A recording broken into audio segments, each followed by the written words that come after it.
অন্নপূর্ণা যোজনায় কিন্তু চলে আসলো বিরাট খুশির খবর। এবার কিন্তু প্রায় প্রত্যেকেই টাকা পেতে চলেছেন, এটা আশা করা যায়। কেন? কারণ এডিট অপশন চলে এসেছে।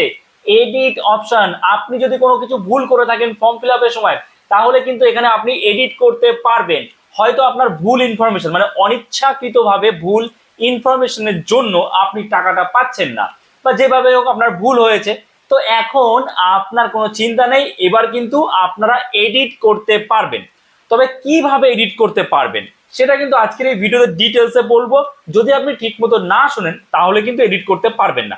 আর কি কি এডিট করতে পারবেন সব ভিডিওতে বলে দেবো। তো চলুন না দেরি না করে শুরু করা যাক। আচ্ছা, প্রথমত আপনারা জানেন যে 1 জুলাইতে যখন অনেকেই টাকা পেলো, আবার প্রচুর সংখ্যক রিজেক্ট করে দেওয়া হলো, তারপরে কিন্তু সেটা সরকার আবার কি করলো, আন্ডার এনকোয়ারি করে দিল, অর্থাৎ আন্ডার প্রসেসের মধ্যে, মানে আবার তাদের বিবেচনা করা হবে তারা যোগ্য কি অযোগ্য। এবং যারা যারা আন্ডার এনকোয়ারিতে রয়েছে তাদের কি করা হলো, তাদেরকে কিন্তু কোনো বিডিও অফিসে কিংবা পঞ্চায়েত অফিসে বা পৌরসভা এলাকা হলে সেখানে কিন্তু তাদের ডাকা হচ্ছে কখনো কখনো, কিংবা কখনো টেলি ভেরিফিকেশন করা হচ্ছে। আবার খুব কম জায়গায় হচ্ছে এটা, যে কোথাও হয়তো অফিসাররা গিয়ে একদম বাড়িতে বাড়িতে গিয়ে কিন্তু ভেরিফিকেশনও করছে। ঠিক আছে, এইবার বিষয়টা হলো এডিটটা কোথায় হবে। তাহলে এডিট কি করে হবে? যখন আপনাদের এই ভেরিফিকেশন হচ্ছে, তখন কিন্তু এই অফিসাররা সঠিক ডেটা আপনার কাছ থেকে নিয়ে তারা কিন্তু এডিট করে দেবে। মানে আমি সাইডে স্ক্রিন শেয়ার করছি, এখান থেকে আপনারা বুঝতে পারবেন। দেখুন, এই যে ফর্মটা রয়েছে, এখানে কি হবে, আপনার এই যে নতুন অপশন খুলেছে আর কি, এই অপশনটা কিন্তু আগে ছিল না, এটা কিন্তু নতুন এসছে। তো এবার আপনি যখন ভেরিফিকেশন করবেন, আপনি নিজে পঞ্চায়েতে গিয়ে বা বিডিও অফিসে গিয়ে বা পৌরসভায় গিয়ে কিংবা আপনার বাড়িতে বা টেলি ভেরিফিকেশনের মাধ্যমে যখন ভেরিফিকেশন করা হবে, তখন নিশ্চয়ই আপনি বুঝে গেছেন যে কোনটা সঠিক তথ্য আর কোনটা ভুল তথ্য। আপনি নিজে এখন বুঝতে পারছেন যে অনলাইনে অ্যাপ্লাই করার সময় আমি ভুল করে এই তথ্য দিয়েছিলাম। তো আপনার যখন ভেরিফিকেশন হবে তখন কিন্তু অফিসার আপনার কাছে জিজ্ঞেস করবে, আপনার কাছ থেকে সঠিক তথ্য নেবে।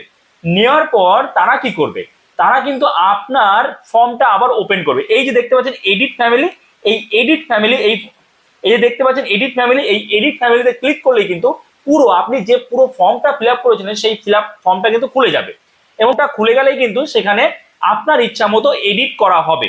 আপনার ইচ্ছা মতো মানে কি, আপনি এখন যে সঠিক ইনফরমেশন গুলো দেবেন সেই সঠিক ইনফরমেশন গুলো নিয়ে অফিসাররা কিন্তু এডিট করবে। এটা কিন্তু আপনি এডিট করতে পারবেন না, কোনো অনলাইনে দোকানে গিয়ে এডিট করতে পারবেন না। ঠিক আছে, আশা করছি বুঝতে পেরেছেন।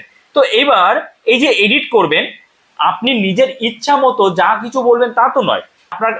আপনার ভেরিফিকেশন হচ্ছে, আপনি বলে দিলেন যে আমার এইটা এডিট করতে, আমার এটা ভুল হয়েছে, এটা ভুল হয়েছে, এটা ভুল হয়েছে, তাহলে তো নয়। শুধু ভুল হয়েছে মুখে বললেই তো হবে না, তার জন্য আপনাকে প্রয়োজনীয় ডকুমেন্টসও কিন্তু দিতে হবে। এর জন্যই বললাম যে যারা যোগ্য তারা প্রত্যেকেই টাকা পাবে, যারা যোগ্য। তো তাদের ভেরিফিকেশন যখন হবে, ভেরিফিকেশন হওয়ার পরে তাদের ফর্মটা কিন্তু এডিট করা হবে। এই যে দেখতে পাচ্ছেন এডিট ফ্যামিলি, ভালো করে দেখুন, এডিট ফ্যামিলি, এতে ক্লিক করলে পুরো ডেটা বেরিয়ে যাবে, সেখান থেকে অফিসাররা কিন্তু এডিট করতে পারবে। এবং এখানে দেখুন ডিস্ট্রিক্ট রয়েছে, ব্লক রয়েছে, গ্রাম panchayat, permanent address, pin code, police station, তারপর পোস্ট অফিস, এগুলো কিন্তু রয়েছে। এবং আমি যদিও ব্লার করে দিয়েছি সিকিউরিটি রিজনের জন্য। এবং এখানে এই যে অ্যাকসেপ্ট আর রিজেক্ট, যখন অফিসাররা আপনার সব ডেটা দেখবে সঠিক মতো, তারপর কিন্তু তারা এটা কি করবে, অ্যাকসেপ্ট করবে। ধরুন আপনি পঞ্চায়েত অফিসে গিয়ে ভেরিফিকেশন করলেন, তারা অ্যাকসেপ্ট করে বিডিওতে পাঠিয়ে দেবে। এবং বিডিও থেকে যারা যে ভেরিফিকেশন অফিসার আছে, মানে এখানে কি হবে, এইখানে প্রথমে আপনার এনকোয়ারি হবে। মানে পঞ্চায়েত অফিসে প্রথমে ধরুন এনকোয়ারিটা হলো, তারপরে সেটা চলে যাবে বিডিও অফিসে, এবং বিডিও অফিসে যে ভেরিফিকেশন করার অফিসার রয়েছে সে কিন্তু ভেরিফাই করবে, এবং তারপরেই কিন্তু আপনাকে অ্যাপ্রুভ করে দেওয়া হবে যদি সব তথ্য ঠিক হয়, এবং আপনিও টাকা পেয়ে যাবেন অন্নপূর্ণা ভান্ডারে। আশা করছি বুঝতে পেরেছেন। তো এটা কিন্তু বিরাট বড় একটা বলতে পারেন পাওনা। অনেকের ভুল হয়েছিল, অনেক সাইবার ক্যাফেতে এত ভিড়, এত কাজের চাপের কারণে তারাও অনেক সময় কিছু কিছু ভুল করেছে। তো এখন কিন্তু একটা নতুন উপায় বেরোলো, যে কি, এডিট ফ্যামিলি। ওকে, আশা করছি বুঝতে পেরেছি। তো এইরকমই আরো যদি নতুন কোনো আপডেট আসে আমি অবশ্যই আপনাদের জানিয়ে দেবো। কাজেই চ্যানেলে নতুন হলে চ্যানেলটাকে সাবস্ক্রাইব করে আমাদের পাশে থাকবেন। আর হ্যাঁ, এই ভিডিওটা অন্যদের সাথেও শেয়ার করবেন যারা কিনা ভুল করে রেখেছে অলরেডি। ওকে।